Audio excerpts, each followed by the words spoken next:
J'ai beaucoup de mal à me rendre compte comment un appartement comme ça peut devenir un super appart tout beau, bien ménagé avec une suite parentale de 25 mètres carrés que je veux créer. Et du coup, c'est vrai que je fais des plans 2D sur papier, mais j'arrive pas à me rendre compte que comment tu pourrais te déplacer dedans et ce que ça rend en 3D tout simplement. Donc je me suis dit que ce matin, j'allais essayer de chercher déjà dans un premier temps un site où je peux faire du 2D 3D et tout simplement que j'aménage un peu comme je veux le faire et que je vous fasse voir un peu ce que ça rend tout simplement. On dirait pas comme ça, mais je suis un mec plutôt organisé et des formations professionnelles obligent. Moi, je suis un mec qui vient de la logistique et de la data et du coup, je vais traquer tout ce que je vais faire sur cette opération, donc que ce soit les dépenses, le temps que je vais passer, etc. Donc, ce qui nous amène au fichier Excel que j'ai créé et que je vais vous faire voir ici. Je me suis créé déjà une feuille où je vais traquer toutes mes dépenses. Même si je vais utiliser un compte bancaire à part, il est indispensable pour moi de venir traquer mes dépenses et de venir les catégoriser par corps de métier. Comme ça, je vais pouvoir faire des statistiques, des récapitulatifs sur tout ça. Ici, j'ai mis quelques exemples, même s'il y en a quelques-uns qui sont frais, les 3 premiers sont vrais. Donc, par exemple, l'attelage de la voiture, c'est un outil équipement, c'est pas dans le corps de métier parce que pour le coup, c'est un outil général. Il m'a coûté 374 €, une chaise, un miroir, etc. Donc ça, c'est dans meubles, abonnement, aménagement, décoration, paf, 15 €, 15 €. Ok, donc là, ça me permet, je vais suivre mes dépenses et la catégoriser. Les gars, je viens de tomber sur un site qui est vraiment pas mal, ça s'appelle Home by Me et j'ai pu upload mon plan en JPEG et lui fournir l'échelle et ensuite après là j'ai plus qu'à faire les contours avec des murs et ça se fait, en fait ça se fait hyper facilement, c'est carrément cool, c'est trop bien et tu peux y mettre des meubles, tout, donc c'est vraiment incroyable. Je pense que je vais partir là-dessus. J'avance sur le plan et je vous fais voir après. Mais franchement, je suis déjà content alors que j'ai rien fait, mais je suis déjà content du résultat. Ce matin, je me suis calé un créneau pour retravailler sur tout le processus d'onboarding des personnes que j'accompagne. Il faut savoir qu'aujourd'hui, j'accompagne des personnes lors de leur premier investissement immobilier de A à Z, donc de la recherche du bien jusqu'à la mise en location ou jusqu'à la revente, peu importe. Mais l'idée, c'est que vraiment je sois avec les personnes dans toutes les décisions importantes qui doivent être prises dans tout le processus de l'investissement et aussi que je sois là pour leur éviter toutes les petites erreurs, voire même les grosses erreurs qu'on peut faire lors des premiers investissements qui, mises bout à bout, peuvent vraiment représenter une grosse somme à la fin. J'ai déjà pas mal d'idées sur tout ce que je pourrais mettre en place dans ce processus d'onboarding. L'idée, c'est vraiment que dès que la personne, elle rejoigne l'accompagnement, elle ait directement énormément de valeur, elle reçoive des choses qui sont directement actionnables, sur lesquelles elle va pouvoir travailler et qu'elle se dise en fait « Ah je viens de rejoindre l'accompagnement et je vois déjà 10 fois plus clair et je sais exactement ce que je vais faire dans les 2 prochaines semaines pour avancer sur son objectif. » De toute façon, je vais travailler là-dessus ce matin et je vous reprends après pour vous montrer l'avancement. Voilà. Ensuite, pareil, en temps de travail, je vais venir suivre tout mon temps de travail. Donc, comme ça, je vais avoir déjà tout simplement la somme et savoir combien de temps j'ai passé à la rénovation de cet appartement. Mais je vais aussi catégoriser le temps que je vais passer par corps de métier. Donc, tous les jours, je vais venir faire, par exemple, ici, j'ai mis le 21/02, j'ai fait 10 heures de planification. Le 22/02, j'ai fait 5 heures de démolition et 10 heures de murs et plafonds. Bon, ça fait beaucoup, une journée de 15 heures, mais voilà. Vous comprenez l'idée, ça c'est pour des exemples. Et ensuite, à partir de tout ça, en fait, ça va me permettre déjà de traquer. Et ensuite, ça va me permettre de faire des rapports que j'ai déjà prévu de faire. Donc là, je les ai déjà créés. Donc là, par exemple, j'ai fait une répartition des dépenses. Sur le peu de dépenses que j'ai, ça veut un peu rien dire. Mais j'ai fait une répartition des dépenses par corps de métier, par type. Donc là, on voit que j'ai utilisé 30% de mon budget pour l'outil, l'équipement, etc. Ensuite, par exemple, pareil, j'ai fait un graphique sur la répartition du travail par corps de métier. J'ai pas mal avancé sur le processus d'onboarding. L'idée, c'est que dès que la personne reçoit l'accompagnement, elle va avoir accès aux 2 premiers modules. Le premier module, ça va être un module sur l'évaluation de la situation financière de la personne. Ici, je fournis un questionnaire pour qu'on puisse faire un bilan financier personnel. Je fournis aussi des outils pour qu'elle puisse traquer ses dépenses et qu'on puisse aussi savoir qu'est-ce qu'on va pouvoir améliorer pour faire en sorte qu'elle ait une tenue de compte impeccable et un scoring bancaire au mieux. Pour tout simplement avoir un dossier impeccable pour le moment venu où il va falloir qu'on demande un crédit. Donc ça, il faut qu'on s'y prenne dès le début. Le deuxième module, c'est celui que tout le monde veut. Ça va être le module sur la recherche du bien. En France, on a un sujet sensible qui s'appelle la retraite. Le problème, c'est qu'en France, on fait de moins en moins d'enfants, mais qu'on vit de plus en plus longtemps.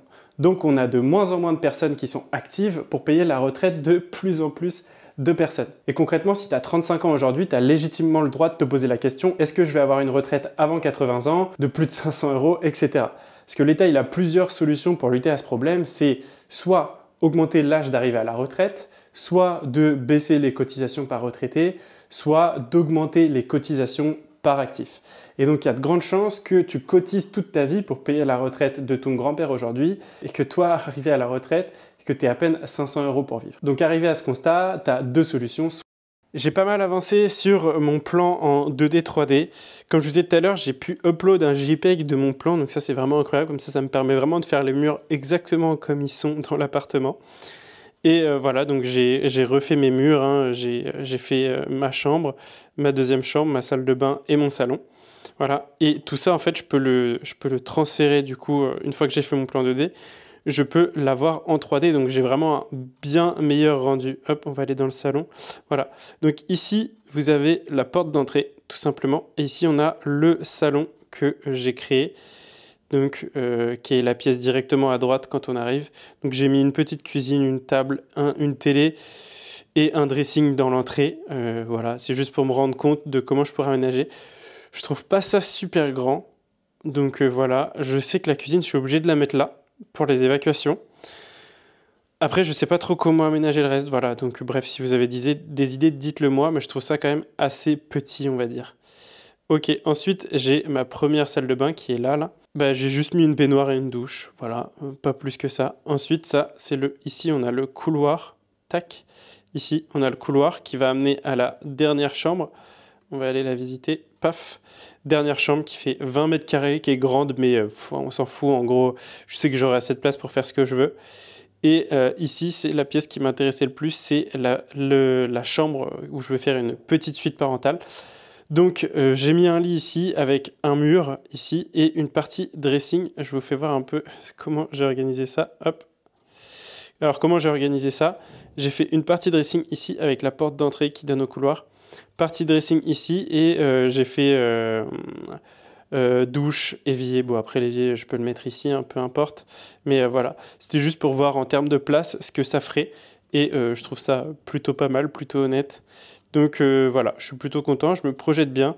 Ceux qui ont des idées, bah, je vous invite carrément à essayer de me faire voir ce que vous auriez fait, comment vous auriez aménagé ça, etc. Ici, je ne vais pas rentrer dans les détails, mais en gros, on va essayer de déterminer quel profil investisseur vous êtes. On va définir dans quelle zone on va rechercher le bien. Ensuite, on va programmer des annonces. Je vais vous proposer des stratégies pour que vous puissiez avoir des biens off-market.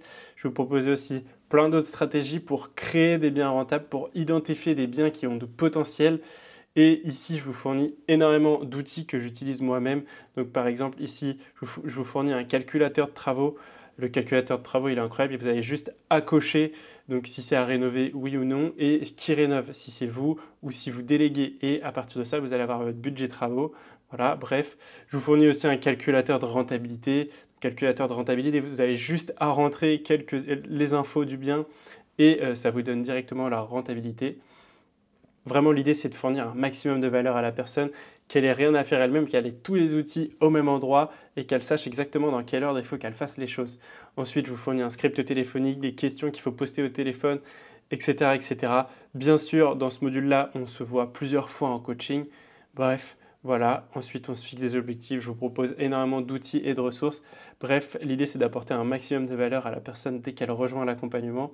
Donc, je suis plutôt content de ce que j'ai fait. Donc voilà, je suis plutôt content. Dites-moi en commentaire d'ailleurs ce que je pourrais améliorer, ce que vous voyez qui pourrait être amélioré. On dit souvent, tout ce qui se mesure s'améliore. Donc, je ne traque pas juste pour le plaisir de savoir ce que j'ai fait, mais je traque pour savoir qu'est-ce qui m'a pris le plus de temps et qu'est-ce qui m'a coûté le plus cher. L'idée, c'est que ce qui m'a pris le plus de temps, comment je peux faire en sorte que ça me prenne moins de temps. Et ce qui m'a coûté le plus cher, comment je peux faire en sorte d'économiser 10% sur ce qui me coûte le plus cher. Et déjà, je vais avoir un effet de levier beaucoup plus puissant si je gagne 10% sur ce qui me coûte le plus cher que de gagner 10% sur ce qui m'a coûté 50 € sur toute l'opération. Vous voyez ce que je veux dire. Et ce fichier-là, d'ailleurs, si vous voulez, je peux vous le partager. Ce n'était pas prévu, mais je vous mets un lien dans la description pour que vous puissiez le télécharger. Soit tu fais confiance à l'État en système de retraite actuel et t'espères qu'il dure encore 50 ans. Spoiler alerte, il y a assez peu de chance. Soit tu décides de prendre en main les choses par toi-même.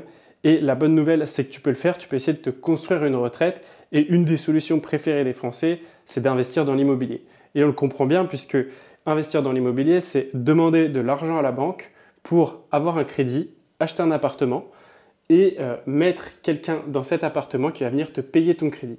Donc on voit bien quand on fait ce schéma que tu demandes à quelqu'un de rembourser de l'argent que tu n'as pas de base. Donc en fait, tu te construis du patrimoine sans même toucher à ta situation financière actuelle si tu fais bien les choses. Et si tu te projettes, quand tu auras fini de rembourser ce bien, eh bien le loyer va te constituer une sorte de retraite. Et là, c'est très cool, ça paraît super beau sur le papier, mais le problème, c'est qu'il y a énormément de personnes qui sont conscients qu'ils n'auront pas de retraite, mais qui ont aussi très peur d'investir dans l'immobilier parce que c'est vrai que c'est beaucoup d'argent et la moindre erreur peut coûter très très cher financièrement. Et si c'est ton cas, je me ferai un plaisir de t'aider au cours d'un appel stratégique gratuit. L'objectif de cet appel, c'est qu'on voit ensemble comment tu peux te lancer sereinement dans l'immobilier sans faire d'erreur. Donc n'hésite pas, encore une fois, c'est gratuit. Le lien il est dans la description si tu veux réserver ton appel.